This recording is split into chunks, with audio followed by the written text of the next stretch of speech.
Today's politically correct heroes come in two sets. One made up of rough, tough, in-your-face uniformed personnel, and the other symbolized by three-piece suits, and they are soft, sleek, and sneaky. Working as a team in peacetime, they too often cause society and sometimes the world great pain.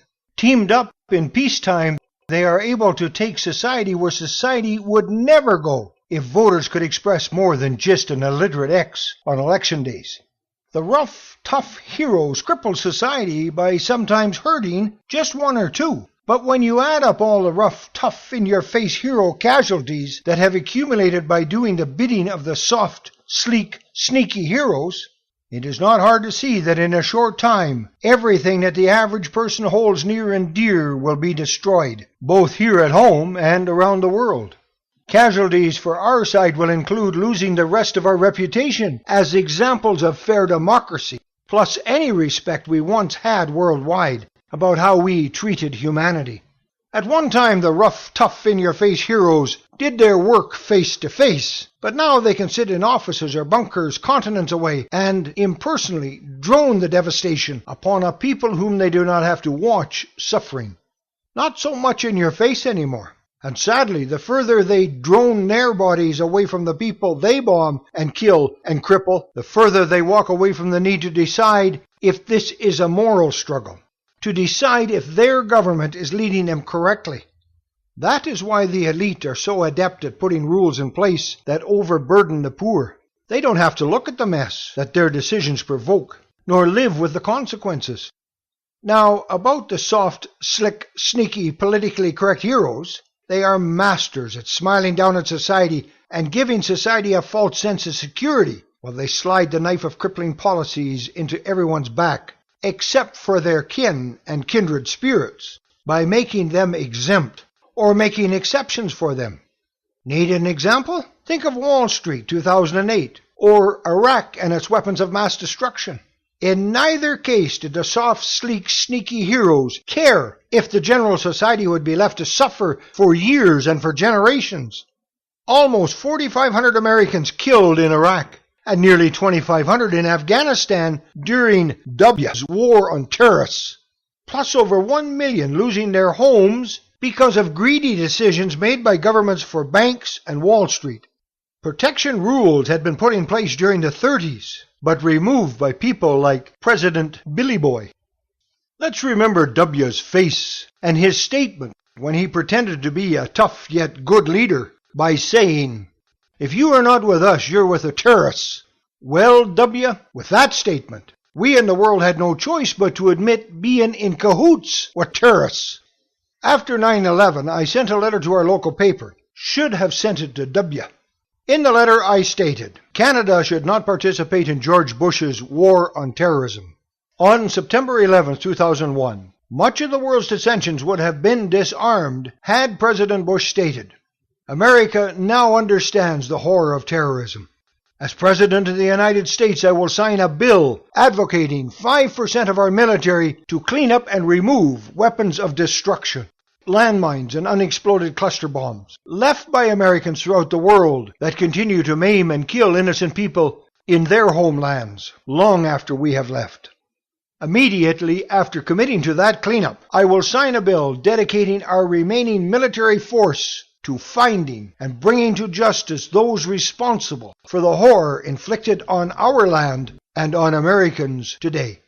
Had Mr. Bush made that statement, all peace-loving, God-fearing, life-respecting people would have supported his efforts, regardless of their own spiritual convictions. Televising the cleanup effort would prove America's changed values. I went on to say, the first step to peace is acknowledging one's own wrongs and righting those wrongs when and where possible.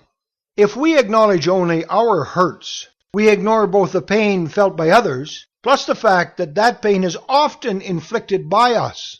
If supporting countries also designated a percentage of their military expense to cleaning up hidden and sleeping carnages, who then would be our enemy? Who would not be our friends? Only the terrorists. All considerate people want to be part of a true world peace effort. However, because America disregarded their signature on the 1963 Geneva Accord, which declared Laos a neutral country by executing a 9-year illegal war on Laos, making it the heaviest bombed country in history, and leaving behind millions of unexploded clusters. Because they refused to sign anti-landmine agreements, which would end the terrorist pain and suffering inflicted on many of the poorest and most innocent of our world. Because they are guilty of coup d'etat support, plus arms selling on a world scale, mentions only a few of America's terrorist actions, and makes it foolish for us to commit our military to that unrepentant nation's foreign policies.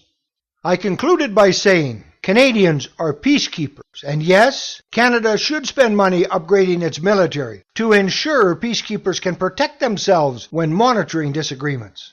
Peacekeeping is, and peacekeepers are, the hands and mouth of a higher love. Peacekeeping is dignity.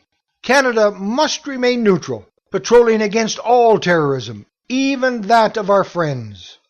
You may remember Mr. Bush was instrumental in having the French fry replaced with the freedom fry because France could not be swayed by his rhetoric to take part in Bush terrorism. But replacing the French fry with the freedom fry is symbolic only, because in actuality he passed laws that were not unlike the French guillotine. Those laws swiftly cut the American people's freedom in half. Remember when the Catholic Church selected Pope John the 23rd? He was selected because of the bickering amongst the hierarchy, and they chose him because they believed they could push him where they wanted the church to go. Didn't happen. He was his own man. He brought in Vatican II and changed the church entirely. But that is American and Canadian and English-style politics today. People like Bush, Obama, and Tony Blair win the right to lead a party through the support of the money people, because the money people know that those kind of people, Bush, Obama, and Blair, if elected, will do as they are told while in office. If this is not true, then why did an intelligent and educated man like Obama use the same people to fix the 2008 crash that caused the crash in the first place?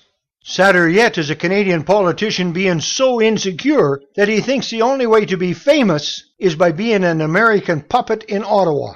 Harper, wanting to be like George and Obama, signed on to the war in Afghanistan, and that stupidity cost over 100 Canadian families to lose a loved one in Afghanistan. Originally, Harper lost the election to Chrétien because Chrétien promised not to send troops to war with the Americans, and he didn't. He eventually lost, but it was other scandals that took him out and put Harper in. But when Chrétien refused to be involved, this did not cause W to rename Canadian bacon to liberating fat of the trough. The worst part about the war in Afghanistan is the inability to read the signs of whether or not it was successful. If you spoke against it here at home, you would be asked, "What, you don't believe in women being educated?" The argument was never about terrorists. If it was about educating women, then the forces in Afghanistan should have used the method the U.S. used when they wanted to integrate their schools.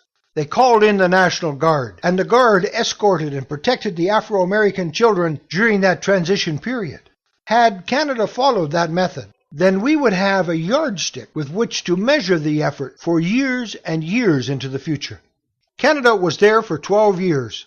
If they had taken 10 or 100 or 1,000 girls and escorted them through grades 1 to 12, the world could, providing the girls weren't all killed when they left, the world could then study any changes in policies, politics, and women's rights, and they could study them for years.